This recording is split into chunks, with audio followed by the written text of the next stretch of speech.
the LMS, LNER, Southern, and the Great Western, the four powerhouses that were the driving force of the golden age of steam.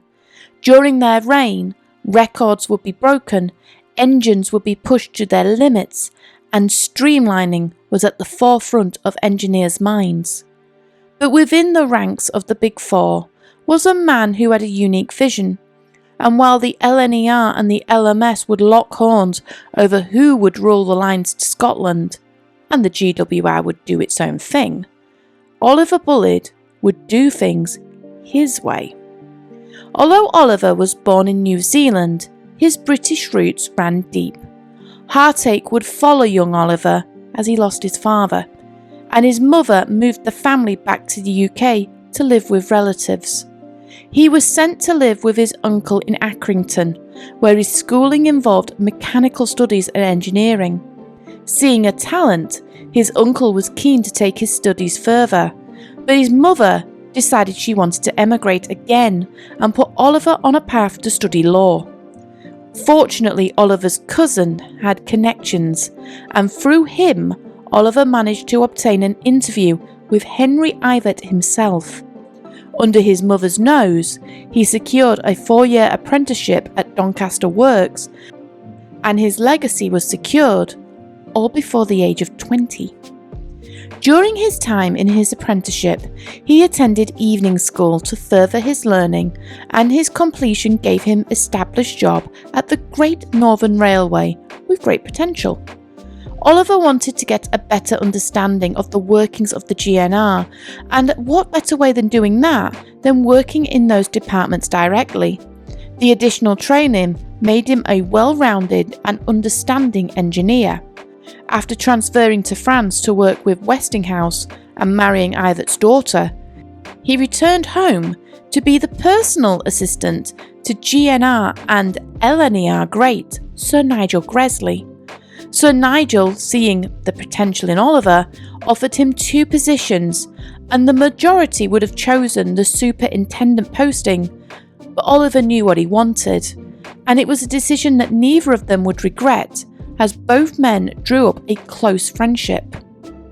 In 1914, the world was shaken by the Great War, and Oliver signed up to do his duty in the Army Service Corps. And even in the war, he strived for better, raising through the ranks from lieutenant to major. As many French roads became impassable and too dangerous to use, railways would come into its own.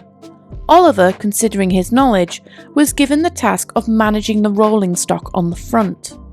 But Oliver's work was not just on the front. In the UK, plans were put in place to support its people both at home and abroad.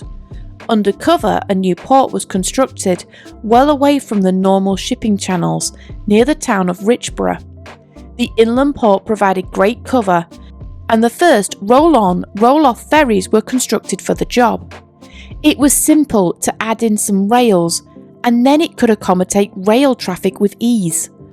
Oliver was called back to be site manager, and the knowledge he would gain from this posting would be invaluable later, as it would be here he would stay until the end of the war. After the war was over, like many soldiers, he went back to his old job as Nigel Gresley's assistant, but quickly was moved to the assistant carriage and wagon superintendent, specifically looking at articulated carriages. The government had taken control of the trains during the war, and many people called for the railways to be nationalised. The government was not ready for this. However, they did opt to reduce over 100 companies to just 4. At the baseline, there was few changes, but at the top of the chain, hundreds of people were now competing for a handful of jobs. Gresley took the chief mechanical engineer's job of the LNER, while Oliver continued his work on the carriages. But his ideas were changing. Why should everything be done a certain way? He began to question norms and began to suggest alternative methods. One in particular he took from Richborough: welded joints instead of rivets. Over the next 14 years, Oliver would flourish in the LNER. Although not a chief engineer, he never held back and would not be shy about making his feelings known. In 1937, the Southern's engineer retired, and Bulleid was invited for an interview. A letter a few weeks later confirmed his position. Oliver Bulleid was now the Chief Mechanical Engineer for the Southern Railway. Oliver brought his new ideas to the line and was keen to oversee the new Pacific locomotives being developed, as well as new type of engine, diesels. He knew steam wouldn't last forever, and diesel electric power was the way forward. After the Second World War, Oliver became president of the Institution of Mechanical Engineers, but on the horizon, nationalisation loomed. He knew that national control meant standardisation, something he hated with a passion. Unfortunately, he was powerless to stop it. The manager of British Railways, Mr. R.A. Riddles, proposed exactly what Oliver dreaded: standard engines. Through trials, it was decided to design engines based on a mix of Stanier and Ivet designs. Oliver, though, would keep his posting. However, he would have to answer to Riddles, and although the two men clashed on their ideas, they held a level of respect for each other. Oliver wanted to delve more into diesel electrics and had been working on a new class of engine called the leader class. Before nationalisation, Oliver had little constraint. However, now that Riddles was above him, Oliver had to apply for funding to continue his work. Riddles refused to support Oliver's plan, and Oliver was forced to drop the project. For him, it was the last straw, and he resigned in 1951 after accepting a chief mechanical engineering job in Ireland working for the Irish National Railway. Free of the constraints of British Railways, Oliver went back doing what he loved most: inventing new engines. He pushed forward with his diesel-electric locomotives, even looked at an engine that ran on turf.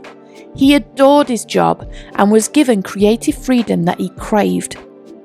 In 1958, Oliver decided to retire and moved to Devon, where he lived quietly, but would always be happy to give out advice where needed. However, in 1967, a house fire gave him the push to leave the UK, and he went to Malta, where he passed there in the 25th of April 1970. For such an influential man, his final resting place was simple: no name, no date, merely the number 30 in a common grave. But his influence on railways was so numerous. To name all here, it wouldn't fit in. The leader class, the Pacifics, the chain link drive, all created by a true visionary who wasn't afraid to think outside the box.